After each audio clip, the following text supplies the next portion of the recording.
আপনার একটা টেবিলে খাবার দিলেন, আপনি মুসলিম দাওয়াত দিচ্ছেন, হিন্দু দাওয়াত দিচ্ছেন, আপনি শুকরের মাংস রাখছেন, গরুর মাংস রাখছেন, আপনি বলেন কারোর জন্যই কি খাওয়াটা বৈধ হবে?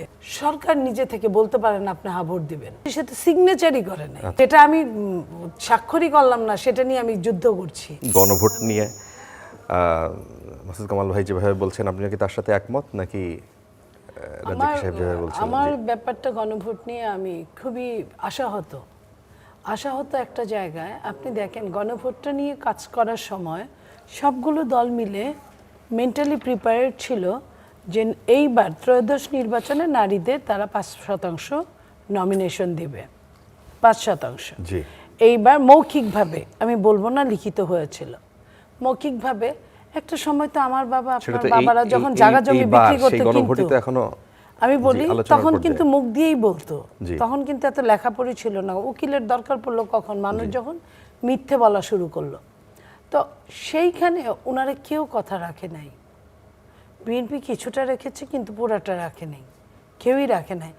যারা নিজেরা কথা দিয়ে কথা রাখতে পারে না, তারা হা ভোটের পক্ষে ভোট চায় কীভাবে? তারা নিজেরাই তো নেগেটিভ নায়ের ওইখানে গেছে। জামাত ইসলামী একটাই নোট অফ ডিসেন্ট দিয়েছে, সেটা হলো নারীর ক্ষমতায়নের ক্ষেত্রে, নারীকে মনোনয়ন না দেওয়ার ক্ষেত্রে। তো এই যে নারী যে সর্বোচ্চ কোনো সময় যদি হয় সেটা না দেওয়ার ক্ষেত্রে, তাহলে আপনি মনে করেন যে আমার কাছে আপনি নিজে এটার উদ্যোক্তা, আপনি আরেকটা এনসিপি তো সিগনেচারই করে নাই, স্বাক্ষরই করে নাই। তারা বলছে যে গণভোটে হা ভোট না দিবে সে রাষ্ট্রের বাইরের লোক, সে রাষ্ট্রের শত্রু, ইত্যাদি ইত্যাদি। এনসিপি তো তাও এটা ফুলফিল করার চেষ্টা করছে বোধহয় 5%। আমি বলি তা না, 5% ফুলফিল করার চেষ্টা করতে পারে, কিন্তু আমি বলছি সে তো সিগনেচারই করে নাই। আচ্ছা, গণভোটের যে প্রাথমিক আগে সিগনেচারটা হয়েছিল তারা ওইটাই করে নাই। আমি একটা জিনিসকে মানি, সেটা তো আমারও একটা স্বাক্ষর থাকবে প্রাথমিকভাবে। যেটা আমি স্বাক্ষরই করলাম না, সেটা নিয়ে আমি যুদ্ধ করছি। তো এই যে জায়গাটা, এটা হচ্ছে দ্বিচারিতা এটাকে বলে। তো যেটা নিয়ে দ্বিচারিতা আছে, 1 নাম্বার। 2 নাম্বার, সরকার যেহেতু হা ভোট এবং না ভোটের ব্যবস্থা করেছে, সরকার নিজে থেকে বলতে পারেন আপনি হা ভোট দিবেন, কেউ না কেউ তো না ভোট দিবে। তো সরকার তাহলে কিন্তু পক্ষপাতিত্ব হয়ে গেল। এই সরকারের কোনো না, তারা তো এই ব্যাখ্যা দিচ্ছে তারা কি কারণে পক্ষপাতিত্ব করছে। তারা বলছে যে আমাদেরকে নায়ের অপশন দিল কেন? তারা এমনিই বলতো যে এটা দিয়ে দিলাম, এটারে আপনারা সিগনেচার করেন। না, ওই যে নায়ের অপশনটা থাকলো কেন আমাকে বলেন। নায়ের অপশন যে এটা যখন রাজনৈতিক দলগুলো ওই ঐকমত্য কমিশনে যখন একসাথে বসে নাই, একসাথে যখন বসছে, তখন এক জায়গায় একমত পোষণ করে নাই, তারপরে ঠিক আছে এটা পাবলিকের কাছে দিয়ে দিই আমরা। যখন একমতে পোষণ করলো তখন তো তারা হায়ের উপরে চলতে পারে।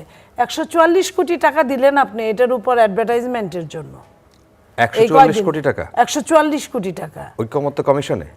এই যে বিভিন্ন প্রতিষ্ঠান, মানে ইগুলা সেক্টরগুলোতে, সমাজ কল্যাণ, এরা যে অ্যাড দিবে বিভিন্ন, এই অ্যাডের উপর সরকারের বিভিন্ন মন্ত্রণালয় 144 কোটি টাকা আপনি খরচ করছেন হায়ের পক্ষে ভোট দেওয়ার জন্য।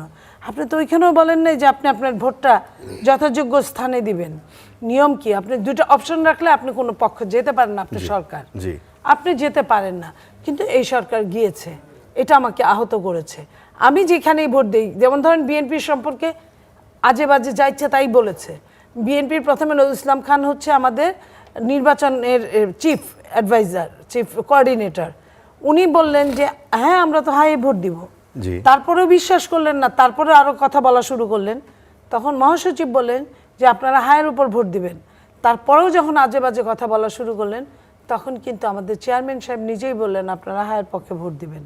তো এই যে বলাটা, তারপরে বলে আমাদের দিকে ভয় পাইছে। যেই পয়েন্টগুলো বললেন, এখানে কি কিছু কনফিউশন আছে না এখনো? যে বিএনপি অনেক ক্ষেত্রে বুঝেই নাই কেন হ্যাঁ বা কেন না। বিএনপি তো ওপেন বলেছে, বিএনপি বুঝার তো এখানে কিছু নাই। আমি আপনাকে বলি যে 4টা অপশন দিয়েছে, সেই 4টা অপশনে আপনি হ্যাঁ অথবা না করতে পারেন না। এক একটা অপশনে এক একটা রকম হবে।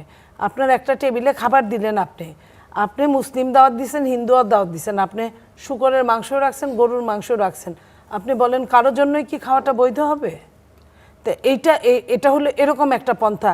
আপনি উত্তর দিলেন একটা, আপনি প্রশ্ন দিলেন 4টা, এই 4টার মধ্যে আবার 48টা 84টা আছে আপনার, সের মধ্যে আবার আপনার নোট অফ ডিসেন্ট আছে। আপনি আবার নোট অফ ডিসেন্টে যেখানে সিগনেচার করছিল সেখানে নোট অফ ডিসেন্ট ছিল, আর যেটা আপনি দেখাইলেন কুমিরের বাচ্চার মতো, সেটার মধ্যে কোনো নোট অফ ডিসেন্ট নাই, তার মানে কি এটা আপনি অনেক বড় একটা ঘা বানিয়ে ঢেকে রাখলেন।